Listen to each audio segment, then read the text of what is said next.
Hi hello வணக்கம். எல்லோரும் எப்படி இருக்கீங்க? நல்லா இருக்கீங்களா? காலை வணக்கம். இன்றைய பொழுது சிறப்பாக அமைய வாழ்த்து. வாங்க பேசலாம். நான் இன்றைக்கி சாப்பாடும் சிம்பிளாக சமைக்கிறேன்ப்பா. சாதம் வச்சுட்டேன். குக்கரில் சாதம் வச்சு அடுப்பு பற்ற வச்சுட்டேன்.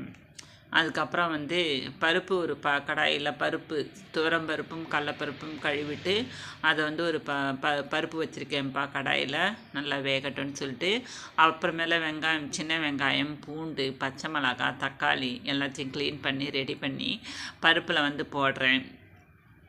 ஏன்னா நாங்கள் பருப்புலேயே போட்டு வேக போட்டோன்னா ஈஸியான வேலை. வதக்கலை. நிறைய பேர் வதக்குவீங்க, நான் வதக்கலைப்பா, அப்படியே போடுறேன். ஏன்னா டைம் ஆகிடுச்சு.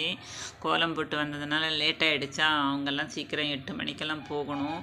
மணி 7 மணி ஆகிடுச்சா. அதனால் கடன்னு செய்யணுமென்னு சொல்லிட்டு பருப்போடையே சேர்த்து எல்லாத்தையும் பண்ணிட்டேன். ஏன் நீங்கள் குக்கரில் போட்டிருக்கலாமே, ஏன் இப்படி பண்ணிங்கன்னா, என்கிட்ட ஒரு குக்கர் இருந்துச்சு, இன்னொரு குக்கர் கழுவுற இடத்துல இருந்ததுனால நான் டக்குன்னு இப்போ கழுவ உட்காந்தனா லேட் ஆகிடுமேன்னு சொல்லிட்டு கடையில் போட்டுட்டேன்.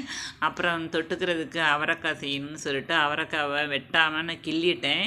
கடாயில் கொஞ்சம் எண்ணெய் விட்டுட்டு எண்ணெய் காஞ்ச உடனே வெறும் கடுகு தான் போட்டேன். நான் உளுத்தம் பருப்பெல்லாம் போட மாட்டேன். ஏன் உளுத்த பருப்பு கடலப்பருப்பெல்லாம் போட மாட்டேன்னா, அது செஞ்ச உடனே சாப்பிட்டா நல்லாயிருக்கு. அந்த தண்ணியில் ஊறி போச்சுன்னா ஒரு மாதிரி டேஸ்ட் வித்தியாசம் வருதுன்னு சொல்லிட்டு தான் நான் கடலப்பருப்பு போட மாட்டேன். நிறைய பேர் கடலப்பருப்பு உளுத்தம் பருப்பெல்லாம் போடுவாங்க. எங்களுக்கு அது பிடிக்க மாட்டேங்குது. அதனால் நான் இப்போது வெறும் கடுகு மட்டும்தான் நான் போட்டேன். கடுகு பொரிஞ்ச உடனே வெட்டி வச்ச வெங்காயம், அவரைக்காய் எல்லாத்தையும் ஒன்றா போட்டு நல்லா வதக்கணும். எவ்வளோ தூரம் நம்மளால் வதக்க முடியும் அவ்வளோ தான் டேஸ்ட்டு நல்லாயிருக்கும். அப்போது நம்ம செய்கிற அந்த அவரைக்காய் நல்லா வெந்து சூப்பராக வரும். இல்லைன்னா ஒரு மாதிரியாக ஆகிடும். சாப்பிட்றதுக்கே ஒரு மாதிரியாக இருக்கும். நீங்கள் என்ன பண்ணுறீங்கன்னா, நான் செய்கிற மெத்தட்லேயே செஞ்சு பாருங்களேன், சுவையாக இருக்கும். இப்போ அவரைக்காய் நல்லா வதங்கின பிறகு தேவையான அளவுக்கு தண்ணி ஊற்றி உப்பு போட்டு வேக விடுங்க. ஃபஸ்ட்டு நல்லா வேகட்டும். அதுக்கப்புறம் மிளகாத்தூள் நம்மளுக்கு என்ன வேணுமோ அதை நம்ம போட்டுக்கலாம். இப்போ அவசரப்பட்டு நம்ம போட்டோன்னு வச்சுக்கோங்களேன், அது டேஸ்ட் எல்லாம் மாறி போயிடும். அதனால் உப்பு போட்டு வேக போட்டுருங்க.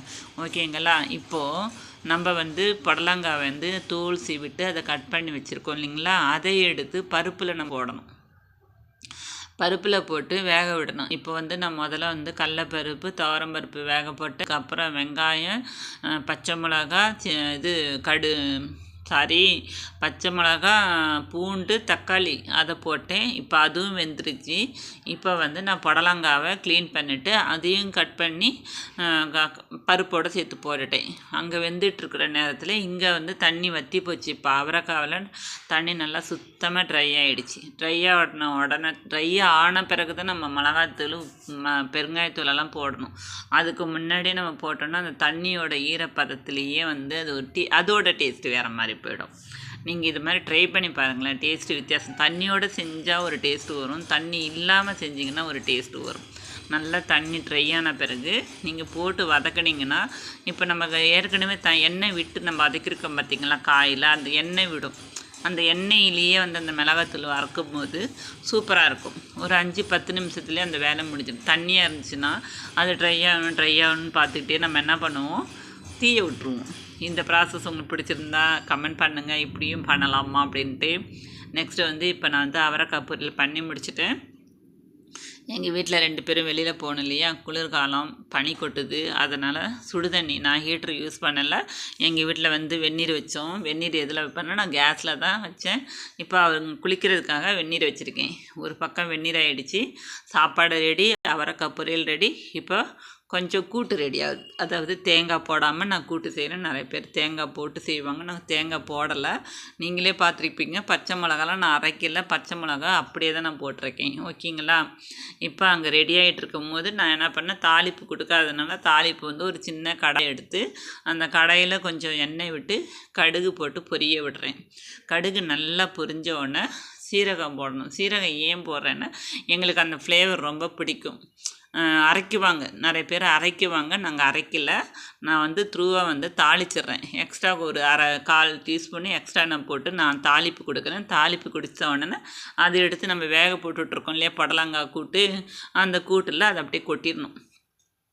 தாளிப்போடு சேர்த்து அந்த கருவேப்பிலையும் போட்டு நல்லா தாளித்து அது கூட போட்டு கொஞ்சம் நேரம் கொதிய விட்டிங்கன்னா உங்களுக்கு புடலங்காய் கூட்டு ரெடி. வாங்க சாப்பிடலாம். எங்கள் வீட்டில் நான் இப்படி தான் செய்வேன். உங்கள் வீட்டில் எப்படி செய்வீங்கன்னு பாருங்கள், சொல்லுங்கள் கமெண்ட்டில். நான் செஞ்சது சரியா தப்பான்னு சொல்லுங்கள். நான் இப்படி தாங்க செஞ்சேன். திடீர் சமையல் இது தான். நான் ரொம்ப ப்ராசஸ்லாம் இழுக்கல. வாங்க சாப்பாடெல்லாம் ரெடி பண்ணிட்டேன், தட்டில் போட்டிருக்கேன். இறக்க போகும்போது கொஞ்சம் கொத்தமல்லியும் போட்டு ஃப்ளேவராக சாப்பிடுங்க, சூப்பராக இருக்கும். நன்றிப்பா, வணக்கம். என்னோடய சேனலை பாருங்கள், கமெண்ட் பண்ணுங்கள், சப்போர்ட் பண்ணுங்கள். என்னோடய சேனலுக்கு லைக் பண்ணுங்கள். அப்புறம் சாப்பாடெல்லாம் வாங்க எல்லோரும் சாப்பிடலாம். பாய்.